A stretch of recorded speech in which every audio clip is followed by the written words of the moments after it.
السلام علیکم ورحمۃ اللہ وبرکاتہ۔ بسم اللہ الرحمن الرحیم۔ امام بخاری ریسرچ اکیڈمی علی گڑھ سے شائع ہونے والے افروزہ الجمعہ میگزین 11 اپریل 2025 مطابق 12 شوال 1446 ہجری کے مضامین کی آڈیو ریکارڈنگ پیش خدمت ہے۔ پہلا مضمون ہے اصلاحیات۔ بچوں کی شادی میں بلا وجہ تاخیر نہ کیجیے، محمد فرید حبیب ندوی۔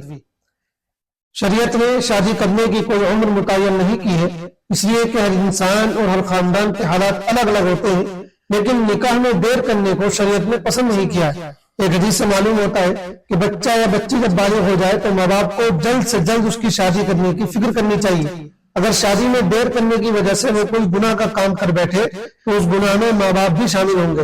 اللہ کے رسول صلی اللہ علیہ وسلم نے ارشاد فرمایا، جسے کوئی اولاد پیدا ہو تو اسے چاہیے کہ اس کا اچھا سا نام رکھے، اس کو اچھی تعلیم و تربیت دے، اور جب وہ بالغ ہو جائے تو اس کی شادی کر دے۔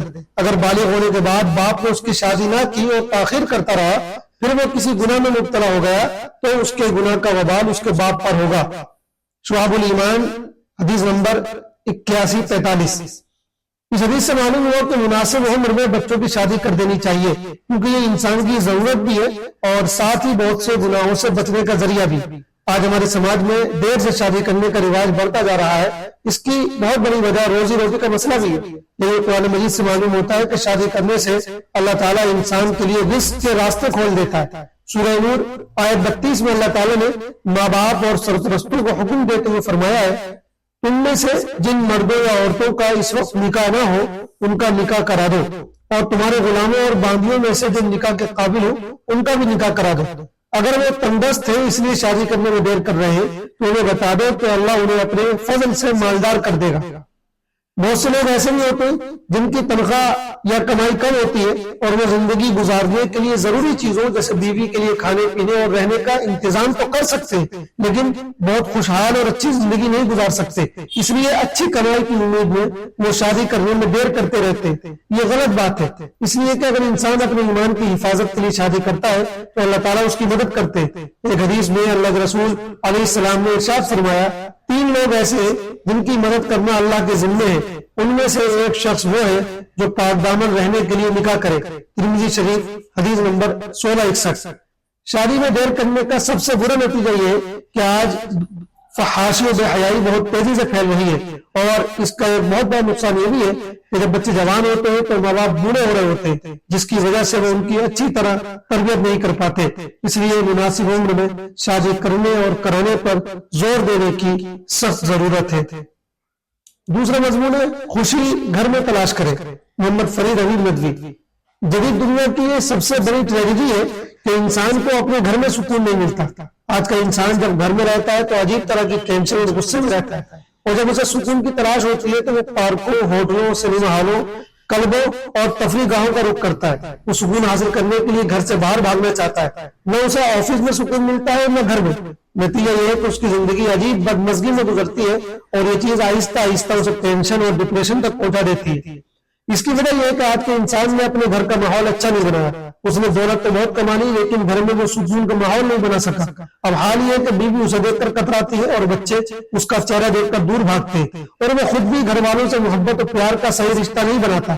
وہ گھر میں روب جھاڑتا ہے اور بیوی بچوں پر دھوس جماتا ہے۔ نتیجہ یہ ہے کہ گھر کے سب افراد ایک دوسرے سے دور بھاگتے ہیں۔ اس کے برعکس ہونا ہی چاہیے کہ انسان اپنے گھر کا ماحول خوشگوار بنائے۔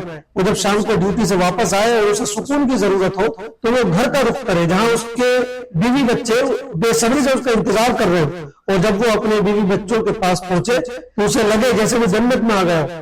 اس لیے کہ تفریح گاہوں میں ملنے والی خوشی عارضی اور وقتی ہوتی ہے، اصل خوشی انسان کو اس کے بیوی بچوں سے ہی مل سکتی ہے، اور اس کے لیے ضروری ہے کہ انسان اپنے گھر والوں کو بھی ٹائم دے اور ان کی خوشیوں کا انتظام کرے، اور گھر کے ماحول کو خوشگوار بنانے کے لیے اسلام کی تعلیمات پر عمل کرے۔ اگلا مضمون ہے دنیا سے اس حال میں جائیے کہ رب استقبال کرے، محمد فرید حبیب ندوی۔ اللہ سبحانہ و تعالیٰ نے انسان کو اس دنیا میں ایک اہم مشن لے کر بھیجا ہے، اور وہ ہر وقت منتظر رہتا ہے کہ اس کا بندہ کب اس کے مشن کو پورا کر کے اس کی طرف واپس آئے اور وہ اس کا استقبال کرے۔ یہ بالکل ایسا ہی ہے جیسے کوئی ملک اپنے کسی سفیر کو کسی اہم مشن پر دوسرے ملک بھیجتا ہے، اور جب وہ سفیر کامیاب ہو کر واپس لوٹتا ہے تو اس ملک کا سربراہ اور تمام باشندے اس کا استقبال کرتے ہیں، اور اگر وہ نامراد لوٹتا ہے تو سب اس کی کارکردگی پر افسوس جتاتے ہیں اور ناراضگی کا اظہار کرتے ہیں۔ اسی طرح اس دنیا میں ہر انسان اللہ پاک کا سفیر ہے. چنانچہ جب کوئی بندہ یہاں سے کامیاب ہو کر اپنے اصل ملک یعنی آخرت کی طرف جاتا ہے تو اس کا بادشاہ یعنی اللہ تعالیٰ اور وہاں کے باشندے یعنی فرشتے اس کا استقبال کرتے ہیں، اور اگر وہ ناکام ہو کر جاتا ہے تو اللہ اور فرشتے اس پر لعنت بھیجتے ہیں. ہم میں سے ہر شخص اللہ کا سفیر ہے، اس لیے ہم میں سے ہر ایک کی کوشش ہونی چاہیے کہ ہم اس دنیا سے اس حال میں رخصت ہو کہ ہمارا رب ہمارا استقبال کرے اور ہمیں قرآن کی زبان میں خوشی خوشی یہ پیغام سنایا جائے، یا ایتھا النفس المطمئنہ ارجعی الی ربک راضیۃ مرضیہ فادخلی فی عبادی وادخلی جنتی. اے وہ جان جسے سکون مل چکا ہے، اپنے پروردگار کی طرف اس طرح لوٹ کر آ جا کہ تو اس سے راضی وہ تجھ سے راضی، بس میرے خاص بندوں میں شامل ہو جا اور میری جنت میں داخل ہو جا. سورہ فجر آیت نمبر 27-30. اگلا مضمون ہے دو بہت قیمتی نعمتیں. محمد خالد ضیاء صدیقی ندوی. ایک حدیث میں دو نعمتیں ایسی ہیں جن کے بارے میں اکثر لوگ دھوکے اور خسارے میں، ایک تندرستی، دوسری فرصت کے لمحات. بخاری شریف حدیث نمبر 64-12. یہ دونوں نعمتیں تقریباً ہر انسان کو ملی ہیں، لیکن افسوس کہ یہ دونوں جس قدر اہم اور جتنی بیش بہا ہیں ان کی ناقدری بھی اسی قدر ہے. انسان کو تندرستی کی قدر اس وقت ہوتی ہے جب وہ بستر پر پڑا ٹوپ رہا ہوتا ہے اور اللہ کی بے شمار نعمتوں سے محروم ہو جاتا ہے. اسی طرح جب اس کو فرصت کے لمحات میسر آتے ہیں تو ان کی قدر نہیں کرتا اور ان کو ضائع کر دیتا ہے، پھر بعد میں پچھتاتا ہے. اسی غفلت سے بیدار کرتے ہوئے رسول اللہ صلی اللہ علیہ وسلم نے ایک حدیث میں فرمایا، اپنی بیماری سے پہلے اپنی صحت کو اور اپنی مشغولی سے پہلے اپنے فرصت کے لمحات کو غنیمت جانو. صحیح ترغیب و ترہیب حدیث نمبر 33-55. آج ہم دیکھتے ہیں کہ ہماری بڑی تعداد بہت سی نشہ آور چیزوں اور صحت کو نقصان پہنچانے والی غذاؤں کے ذریعے اپنی صحت خراب کر لیتی ہے. اسی طرح گھنٹوں وہ گپ شپ اور لغویات میں اپنا وقت برباد کر دیتی ہے. انسان کو اللہ نے یہ دونوں نعمتیں اس لیے دی تاکہ وہ ان کے ذریعے دینی اور دنیاوی ترقی حاصل کرے. اس لیے اس پر ضروری ہے کہ صحت و وقت کو تعلیم حاصل کرنے، روزی کمانے، بچوں کو تعلیم و تربیت سے آراستہ کرنے اور ذکر و اذکار میں صرف کرے. کتنے لوگ ہیں جو اپنی ڈیوٹی ٹائم کے علاوہ سارا وقت برباد کر دیتے، جبکہ وہ چاہیں تو اسی وقت کو مزید رزق کمانے، مطالعہ کرنے، دوسروں کی ضروریات پوری کرنے اور دیگر بہت سے نیک کاموں میں لگا سکتے ہیں. مت بھولیے کہ یہ دونوں نعمتیں بھی ہمیشہ نہیں رہتی، بلکہ مشاہدہ یہ ہے کہ انسان ان دونوں نعمتوں سے جلد محروم ہو جاتا ہے. دیکھتے ہی دیکھتے انسان کی صحت ساتھ چھوڑ دیتی ہے اور وقت بھی تیزی سے گزر جاتا ہے. اس لیے اس سے قبل کہ ان دونوں نعمتوں سے محروم ہو جائیں، ایک لمحے کی تاخیر کیے بغیر ان سے زیادہ فائدہ اٹھانا ہی دانش مندی کی بات ہے. ایک منٹ دنیا میں ترقی حاصل کرنے اور آخرت کی تیاری میں گزارنا چاہیے، ورنہ جب یہ دونوں نعمتیں حاصل نہ رہیں گی پھر پچھتانا پڑے گا، لیکن اس وقت پچھتانے سے کچھ حاصل نہ ہوگا. آخری مضمون ہے مسائل. عورتوں کی نماز کا ایک اہم مسئلہ. مولانا ابو طلحہ بنارسی نزوی.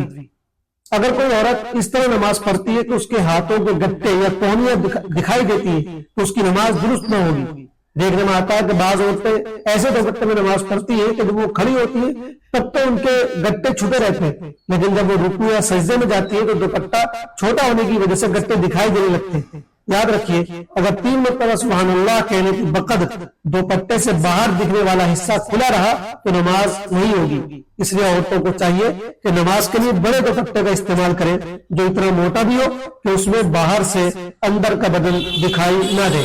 اللہ تعالی ہم سب کو عمل کرنے کی توفیق عطا فرمائے. آمین. والسلام علیکم ورحمۃ اللہ وبرکاتہ.